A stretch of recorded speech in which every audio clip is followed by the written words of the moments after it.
Wildfire season in Canada has already begun this spring.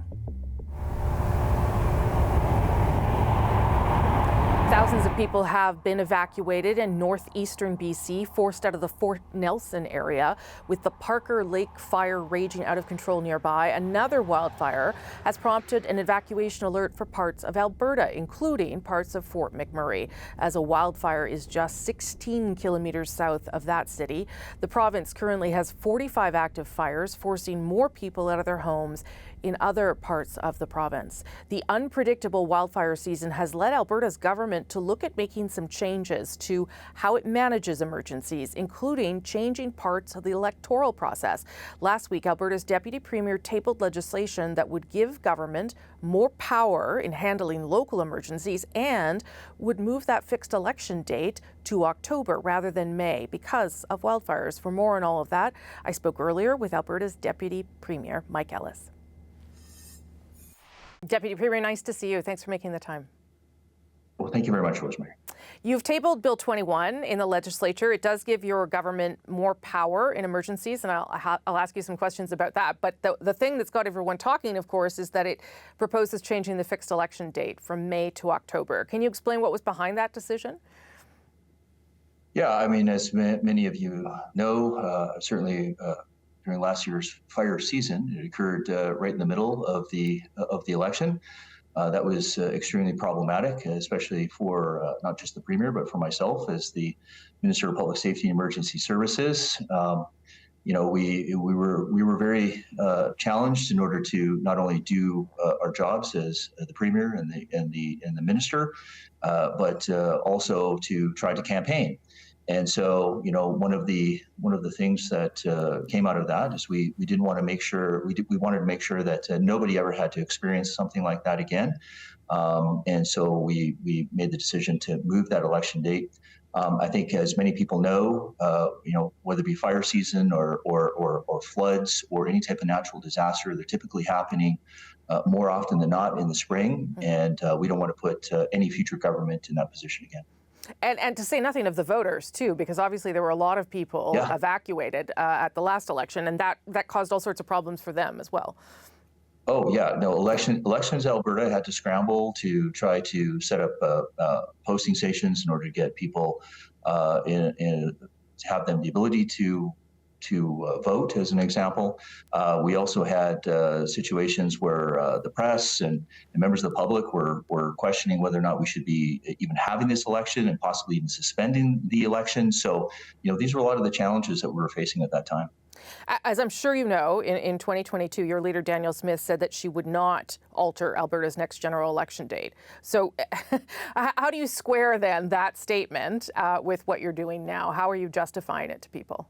Well, I think what she said was true at that particular time. But as we experienced the first ever provincial state of emergency in the province of Alberta, people have a right to change their opinion on things. And again, whether it be her or myself or the people that were involved, Minister Lowen, as an example, who's in charge of forestry and fighting the wildfires. We didn't want to put ourselves in a position, or we didn't want any future government to be in that position where we're having to fight the wildfires as well as having to campaign in an election. And, we were under enormous scrutiny at that particular time, and it was very, very challenging. We got through it, but we didn't want anybody else to have to experience that again. The opposition leader says that the government is making this decision unilaterally and shifting the date, that this is really about extending the time in office, that if this was really about what you say it's about, you would have consulted with them. Why didn't that happen? Why didn't you talk to the opposition about this? Well, the opposition was questioning whether we should be having an election at that particular time, and there was calls from members of the public, there was calls from the media, there was calls from the opposition to suspend the election, and so so we did listen, and this is why we're moving the election date. In fact, when you talk about squaring the circle, we're making it actually more consistent with other elections that are being held in Canada, and whether it be municipal or federal elections, they typically occur in the fall. I think in the past there has been a tradition in Alberta a bit of a legacy, if you want to call it that they're held in the spring.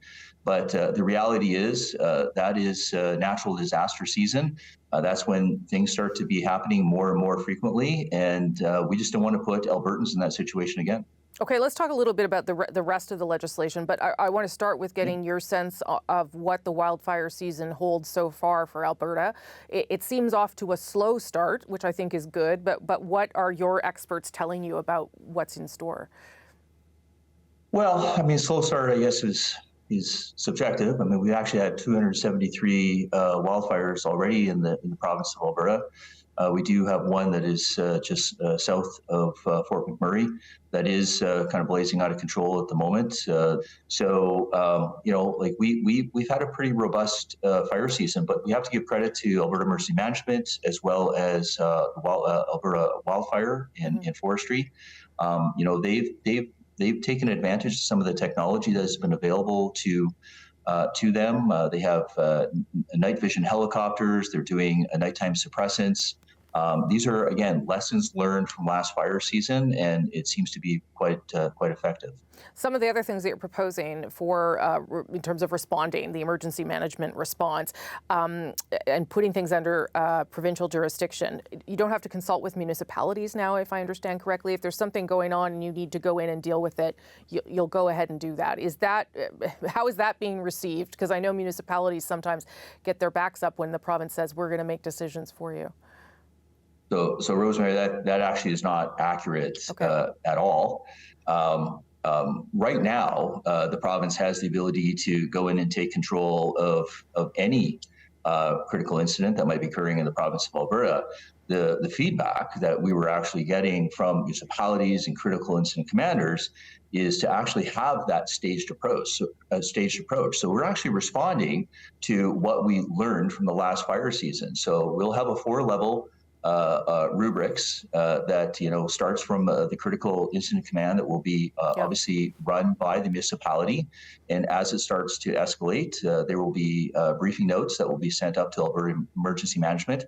I myself, as a former critical incident commander, understand the importance of the chain of command and how we hand those briefing notes up. And if there is a situation which sometimes may occur, where a natural disaster, and we'll say a fire at this particular time, starts to go beyond the capabilities of a local municipality, then the province will step in.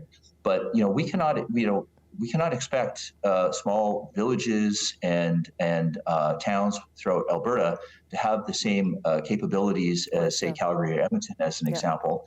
And Alberta Emergency Management is prepared to provide that support and take over a critical incident if that does happen. And I think that is the reasonable thing to do in order to support municipalities. But okay, so just so I understand, because obviously I may not have, does the municipality then have to request that you come in and take over, or can you take over if you see that it's reached a level where the municipality cannot handle it for all the reasons that you said? Right. So through the 4-staged approach, the municipality will provide those briefing notes. Sure, there's an opportunity for the municipality to request if it goes beyond their capabilities. However, in critical incidents, we're not going to allow someone to fail because, as you know, and as your viewers know, lives are at risk. Homes are at risk at that particular time. So if there is a threshold that is met that requires the province to intervene to take over a critical incident, then quite frankly, that's what's going to happen. Okay. Deputy Premier, thank you for explaining it all. I hope the season is better than it was last year, that's for sure. Yeah. Thanks very much, Rosemary. Thank you.